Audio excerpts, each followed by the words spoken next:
ಆಶ್ರಮದಲ್ಲಿ ಯಜ್ಞವನ್ನು ಮಾಡ್ತಾಯಿದ್ರು, ಹೋಮವನ್ನು ಮಾಡ್ತಾಯಿದ್ರು. ಅಂದರೆ ಆ ಧೂಮದಿಂದ, ಆ ಹೊಗೆಯಿಂದ ಪರಿಸರ ಶುದ್ಧವಾಗ್ತಾ ಇತ್ತು.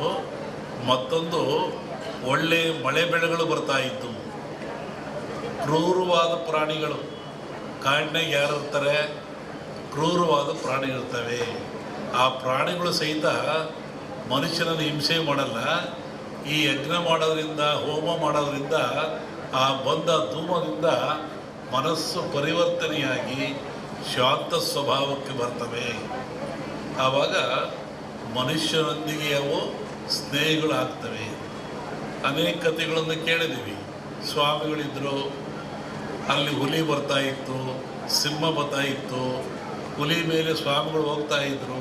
ಅಂದರೆ ಯಜ್ಞ ಯಾಗಾದಿಗಳ ಫಲದಿಂದ ಬರುವಂಥ ಹೋಮಾದಿಗಳ ಧೂಮದಿಂದ ಅವು ಮನಃಶಾಂತಿ ಆಗ್ತಾಯಿತ್ತು, ಕ್ರೂರತ್ವವನ್ನು ಕಳ್ಕೊಳ್ತಾ ಇದ್ದು ಒಂದು ಚಿಂತನೆ ಇದೆ. ಆನಂತರ ರಾಜರು ಮಹಾರಾಜಗಳು, ಇವತ್ತಿನ ರಾಜರಿಗೆ 10 ರೂಪಾಯಿ ಕೊಡೋ ಶಕ್ತಿ ಇಲ್ಲ ಸರ್ಕಾರದನ್ನು. ಆವತ್ತಿನ ರಾಜರುಗಳಿಗೆ ತಲೆಯನ್ನು ಕಡಿಸುವಷ್ಟ ಶಕ್ತಿ ಇತ್ತು. ಇದ್ದಲ್ಲೇ ಆದೇಶ ಕೊಡ್ತೆ ತಲೆ ಕಟ್ಟು ಮಾಡುವುದಿದ್ದ ಅವನು. ಅಂತಹ ಶಕ್ತಿ ಅವನಿಗಿತ್ತು, ಸಾರ್ವಭೌಮತ್ವವಿತ್ತು. ಅಂಥವ್ರು ಏನು ಮಾಡ್ತಾಯಿದ್ರು, ನಾರುಮುಡಿಯಲ್ಲಿ, ಬರಿಗಾಲಿನಲ್ಲಿ ಕಾಡಿಗೆ ಹೋಗಿ, ಆಶ್ರಮಕ್ಕೆ ಹೋಗಿ, ಋಷಿಗಳ ಮುನಿಗಳಿಗೆ ಶಿರವಾಗಿ ಆ ಅಗ್ನಿ ಹೋಮದಲ್ಲಿ ಪಾಲ್ಗೊಂಡು ಸುಭಿಕ್ಷೆಯನ್ನು ಬೇಡ್ತಾಯಿದ್ರು, ನಾಡಿನ ಸುಖವನ್ನು ಬೇಡ್ತಾಯಿದ್ರು, ಆಶೀರ್ವಾದ ತಗೊಂಡು ಬರ್ತಾಯಿದ್ರು. ಅಂದರೆ ಈ ಹೋಮಗಳು ಆಧ್ಯಾತ್ಮಿಕವಾಗಿ ಹೌದು, ನಾಡಿಗೆ ಮಳೆ ಬೆಳೆ ರೋಗಗಳನ್ನು ದೂರ ಮಾಡುವಂಥ, ಆಯುಷ್ಯವನ್ನು ಕೊಡುವಂಥ ಶಕ್ತಿಯು ಹೌದು. ಇಲ್ಲಿ ವಿಶೇಷವಾಗಿ ಆಜ್ಯ ಅಂತ ಬರ್ತದೆ. ಆಜ್ಯ ಅಂದರೆ ತುಪ್ಪ ಅಂತೇಳಿ. ನಾನು ಬರ್ತಾ ಬೆಳಿಗ್ಗೆ ಆಗಲೇ ಹೇಳ್ತಾ ಇದ್ದೆ, ನಮ್ಮ ಹತ್ರ ಬಂದಾಗ ಯಾವುದನ್ನು ಆಜ್ಯ ಅಂತ ಕರಿತೀವಿ, ಆಜ್ಯದ ಮಹತ್ವವೇನು? ಹಾಲು ಕರಿತೀರ ನೀವು, ಹಾಲನ್ನು ಕರಿತೀರ, ಅದರ ಆಯುಷ್ಯ ಎಷ್ಟು? ಹಾಲಿನ ಆಯುಷ್ಯ, ಹಾಲು ಕರೆದ ಹಾಲಿಗೆ ಆಯುಷ್ಯ ಎಷ್ಟು? 12 ಗಂಟೆ. ಹಾಲು ಕರೆದ 12 ಗಂಟೆ ಮೇಲೆ ಅದು ಕೆಟ್ಟು ಹೋಗ್ತದೆ, ಅದು ಹಾಳಾಗಿ ಹೋಗ್ತದೆ, ಉಪಯೋಗ ಬರೋದಿಲ್ಲ. ಮನುಷ್ಯ ಭಾಳ ಬುದ್ಧಿವಂತ.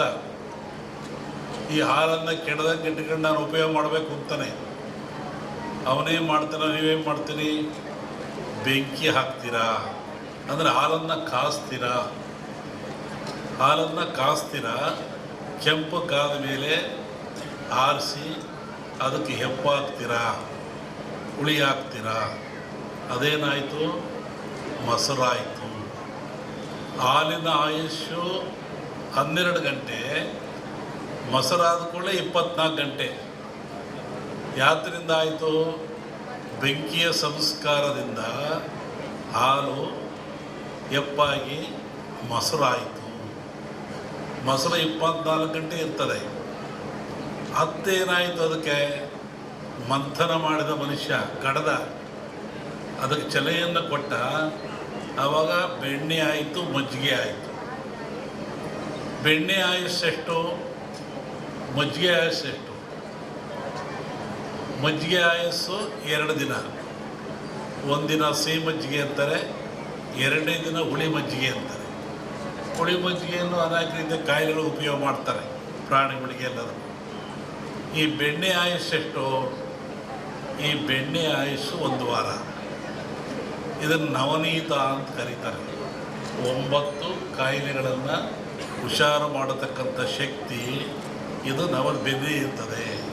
ಬೆನ್ನೆಲ್ಲಿ ಹೆಂಗೆ ಬಂತು? ಬೆಣ್ಣೆಯಲ್ಲಿ ಹೆಂಗೆ ಶಕ್ತಿ ಅಂದರೆ, ಹಸು ಹಾಲಂತ ಹುಲ್ಲಂತ ತಿಂತದೆ, ಗಿಡಮೂಲಿಕೆ ಅಂತ ತಿಂತದೆ, ಕಾಡಿಗೆ ಹೋಗ್ತದೆ, ನಡೆದಾಡ್ತದೆ. ಆ ತಿಂದು ಬಂದು ಹಾಲನ್ನು ಕೊಡ್ತದೆ. ನೀವು ಮೊಸರು ಮಾಡಿ ಎಪ್ಪಾಕಿ ಬೆಣ್ಣೆ ಮಾಡಿದ್ರಿ ನೋಡಿ, ಇಲ್ಲೂ ಗಿಡಮೂಲಿಕೆ ಬಂತು. ಹಸುವಿನಲ್ಲಿಯೂ ಸಹ ಗಿಡಮೂಲಿಕೆ ಬಂತು.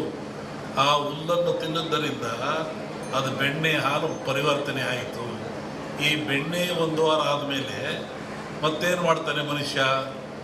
ತುಪ್ಪ ಮಾಡ್ತಾನೆ. ಅದನ್ನು ಕಾಸಿ ಅದಕ್ಕೆ ತುಪ್ಪ ಮಾಡ್ತಾನೆ. ತುಪ್ಪದ ಆಯಸ್ಸು ಎಷ್ಟು? 100 ವರ್ಷ.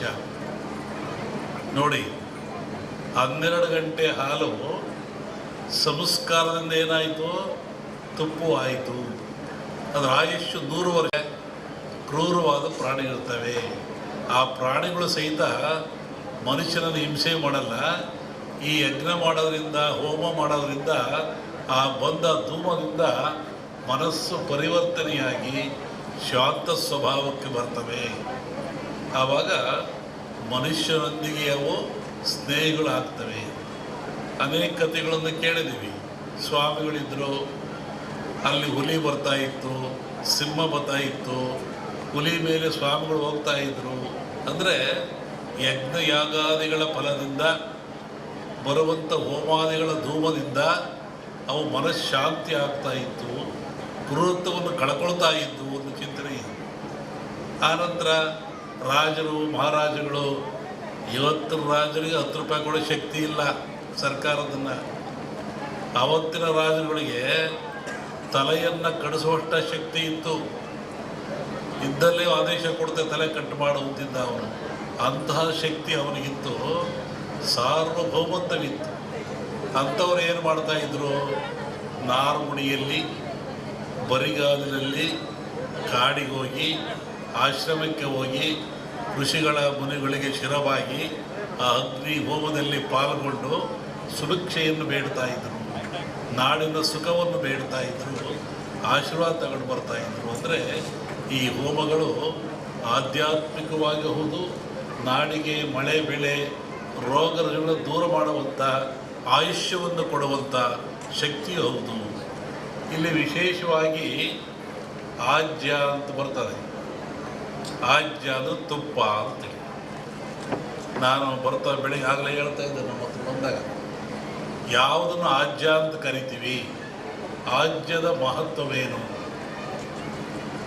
ಹಾಲು ಕರಿತೀರ ನೀವು, ಹಾಲನ್ನು ಕರಿತೀರ, ಅದರ ಆಯುಷ್ಯ ಎಷ್ಟು?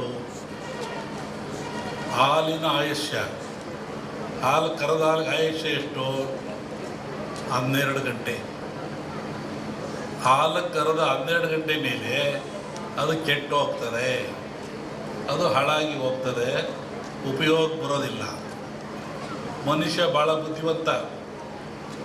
ಈ ಹಾಲನ್ನು ಕೆಡದಂಗೆ ಇಟ್ಕೊಂಡು ನಾನು ಉಪಯೋಗ ಮಾಡಬೇಕು ಅಂತಾನೆ. ಅವನೇನು ಮಾಡ್ತಾನೆ, ನೀವೇನು ಮಾಡ್ತೀರಿ? ಬೆಂಕಿ ಹಾಕ್ತೀರಾ, ಅಂದರೆ ಹಾಲನ್ನು ಕಾಸ್ತೀರಾ.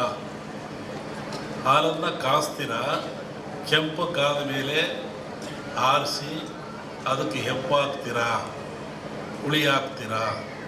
ಅದೇನಾಯಿತು? ಮೊಸರಾಯಿತು. ಹಾಲಿನ ಆಯುಷ್ಯು 12 ಗಂಟೆ, ಮೊಸರಾದ ಕೂಡಲೇ 24 ಗಂಟೆ. ಯಾತ್ರಿಂದ ಆಯಿತು? ಬೆಂಕಿಯ ಸಂಸ್ಕಾರದಿಂದ.